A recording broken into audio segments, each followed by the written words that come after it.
Have we seen an NBA trade deadline this wild before?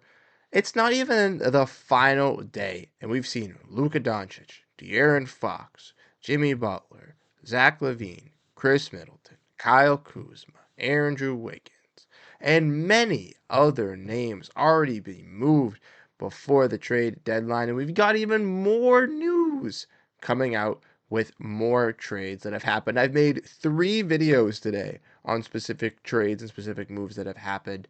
And that just goes to show you how busy it has been today. And tomorrow, can only expect it to get more busy. So if you want to make sure to stay up to date on every transaction, make sure to hit the like button. Let me know your thoughts down below in the comment section. Without further ado, let's get into these transactions because it's been one wild NBA trade deadline so far.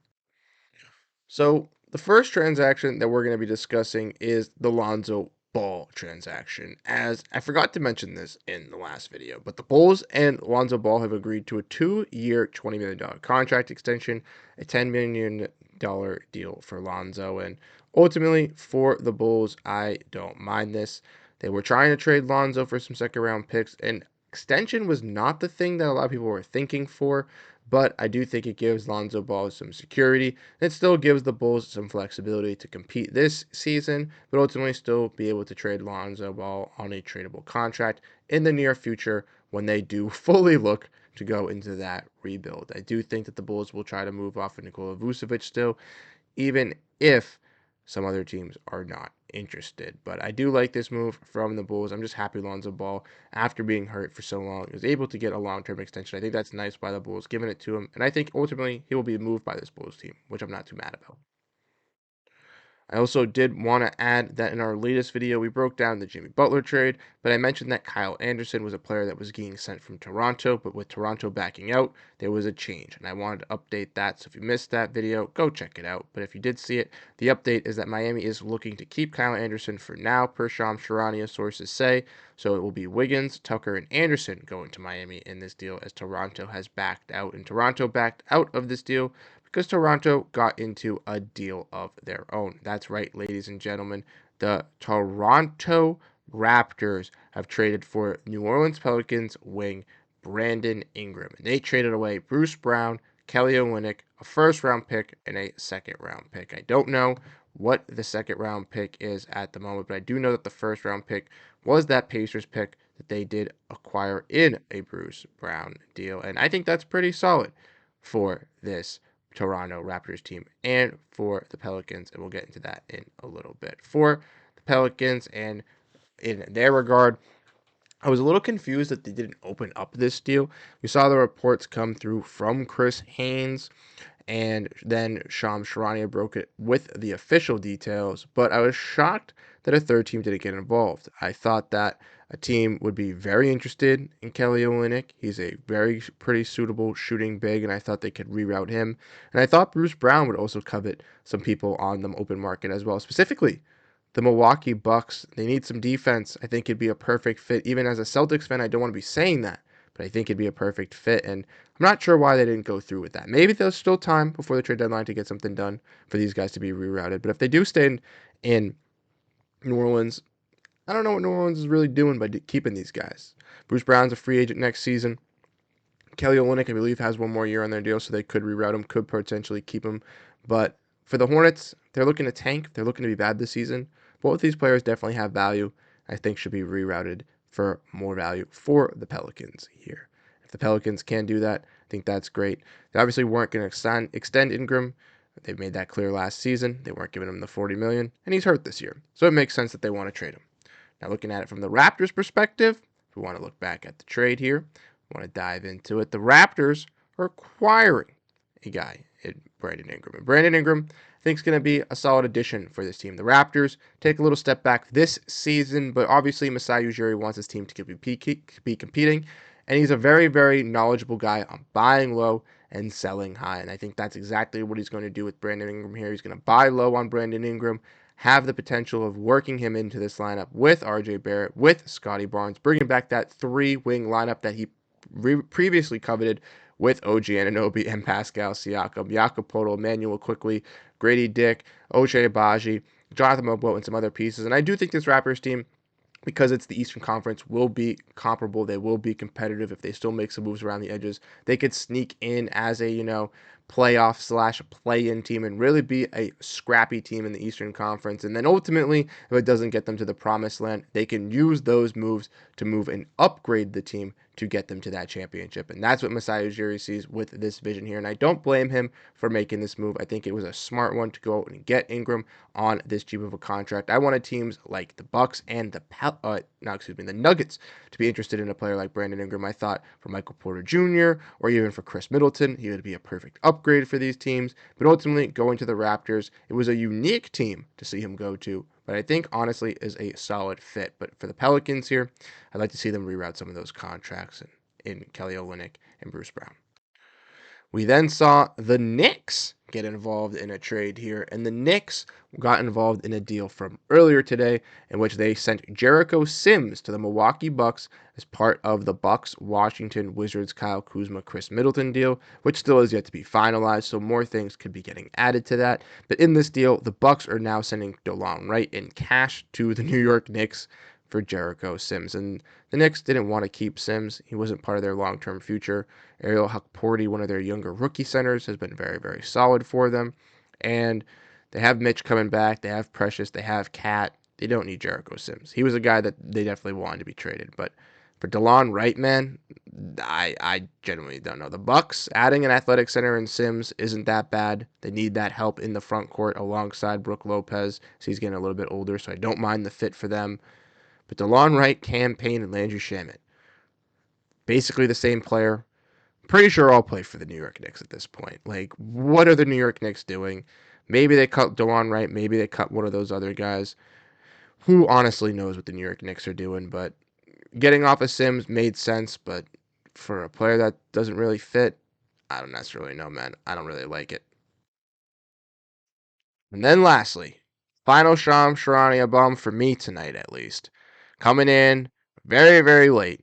We saw the Los Angeles Lakers strike a deal here with the Charlotte Hornets. We all know the Los Angeles Lakers have been interested in a center.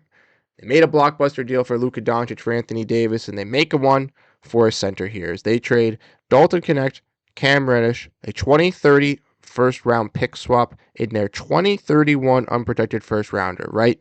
The pick that the Mavericks couldn't get for Luka Doncic, they ended up trading away for Mark Williams here, ladies and gentlemen. Mark Williams from the Charlotte Hornets. And this is a very, very interesting trade from both perspectives. And I really want to get into it from the Lakers' perspective. Obviously, first, that's what most people care about. The Lakers, obviously, here, ladies and gentlemen, are getting a guy in Mark Williams, who has shown some injury history, but is going to be a perfect lob threat and perfect defensive perimeter player for LeBron James and Luka Doncic. He's going to be a fantastic roller to the rim screener, rim protector, shot blocker. And I can't believe that Mark Williams was even available.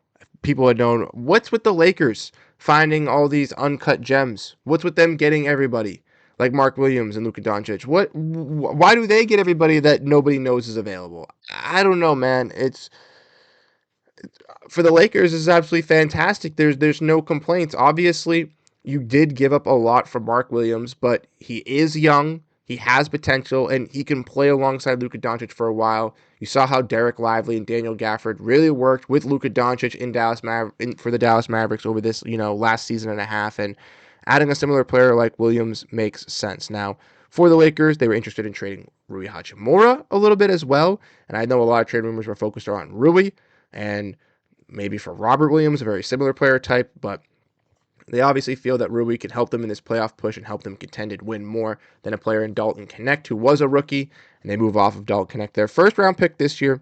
And like I said, giving up a 2031 first-round pick, that is a big pick to be giving up on as the Los Angeles Lakers here, as even if Luka Doncic signs his extension, he is not locked up to 2031, so with the Lakers, they do wind up into luck just getting superstars to go to their team whenever, so maybe it won't matter with those 2030 and 2030 first-round picks. But if Luka's not here, or if this team, in 5 to 6 years isn't looking bright with no LeBron James at that point, the Lakers could be in trouble with the Hornets having control of those picks. But like I said, the Lakers, in the immediate moment, it's a big home run swing, obviously a big risk, but if it brings a championship, if it brings other stars to LA, if it keeps that needle pushing for LeBron James's career and for Luka Doncic and giving you more stars and more chances to win more titles, it's a win-win move. For the Hornets here, they obviously, like I said, are getting Dalton Connect. And for Dalton Connect, I really think he's going to be a valid shooter for this team here in Charlotte. I think he's going to be a valuable piece for them on the wing. And Charlotte now has no center, which, again, very questionable. Trading Nick Richards to the Suns, now trading Mark Williams. So expect them to be on the move. Yusuf Nurkic, please. But there's going to be some sort of move involving the Hornets getting a center. They're not going to run with Taj Gibson and Diabate. There's no way. But the Hornets, obviously selling on Mark Williams, feel adding a shooter and connect with losing Brandon Miller will help out LaMelo Ball, will help out this push. And ultimately, Williams has shown some injury concern. The Hornets are a little bit bad. Maybe they have confidence they can get Cooper Flag as well. And if they can turn, I'm just saying, a very solid team with Cooper Flag and maybe even flip to get Zion Williamson, which they have been rumored to be interested in. Maybe not even at this deadline, but in the future, if the Pelicans still get frustrated with Zion, having a team of LaMelo, Brandon Miller, Don't Connect, Zion, and possibly Cooper Flag, I know it's a lot of ifs, but that's pretty solid foundation, pretty solid culture there with Charles Lee, and I would not put it past the Hornets being a surprise team with that record, but if they were healthy. But let me know what you think down below in the comment section. Like I said, trade deadline has been wild. Like I said, we had in our first video talking about Kyle Kuzma, Jared Springer, KJ Martin. Then our second video, we talked about the Daniel Tice move. We talked about Jonas Valanciunas. We talked about Jimmy Butler. And then today in this third video today, ladies and gentlemen, we broke down, obviously, the Brandon Ingram trade, the Kyle Kuzma signing, or not the Kyle Kuzma, Lonzo Ball signing, excuse me, the recent trade that just went down with the Lakers and Mark Williams and Dalton Connect, and ultimately the other move with Kyle Anderson staying in Miami. There are going to be more moves coming. Trade deadline is, like I said, almost 12 hours away from us here, which it's getting closer and closer on the East Coast. So gear up for it, ladies and gentlemen. There's going to be a lot more moves coming. Hopefully not anymore through the late night, but definitely in the morning. We'll definitely have more news to break down. I'm hoping there's not a trade that broke down while I'm recording this video. But like I said, you guys have been absolutely fantastic. The videos have been absolutely popping off. So if you guys are enjoying this content, like I said, I know I go into some dry spells, but I'm going to try to push as much content. With trade deadline being here, I'm going to do my best. But after this, I want to get, I do a lot of other work as well, but I want to get involved in doing some series on here as well. So let me know what you guys think ultimately about these moves. I'll catch you guys in the next video tomorrow breaking down more trades. Thank you guys so much. Peace out. Have a great night.